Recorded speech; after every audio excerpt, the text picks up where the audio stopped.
গীতা কোৱা ডিগবৈ নামটোচোন শুনিবলে বেলেগ এই নামটোনো কেনেকৈ আহিল শুনা যেতিয়া ব্ৰিটিছ ভাৰতত আছিল সেই সময়ত ব্ৰিটিছে হঠাৎ লক্ষ্য কৰিলে হাতীবোৰৰ ভৰিত লাগি অহা লুপথুপীয়া এবিধ বস্তু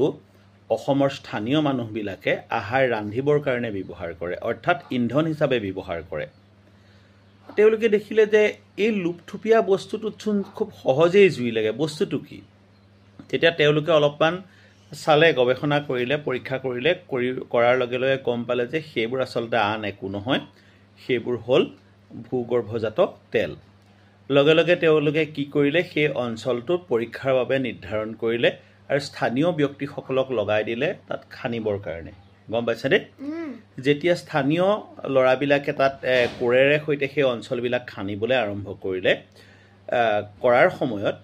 সেই ব্ৰিটিছ ব্যক্তিসকলে যিসকল খননৰ দায়িত্বত আছিল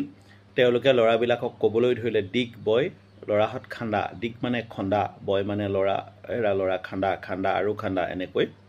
তাৰ পৰাই ডিগবৈ নামটো হৈছে বুলি ধাৰণা কৰা হয় মনত ৰখা উচিত যে ডিগবৈ হ'ল অসমৰ এটুকুৰা অতি গুৰুত্বপূৰ্ণ ঠাই আৰু ডিগবৈ ৰিফাইনাৰী হ'ল আটাইতকৈ পুৰণি oil refinery Thank you very much. Please stay connected. Keep watching our videos and don't forget to follow, share and comment.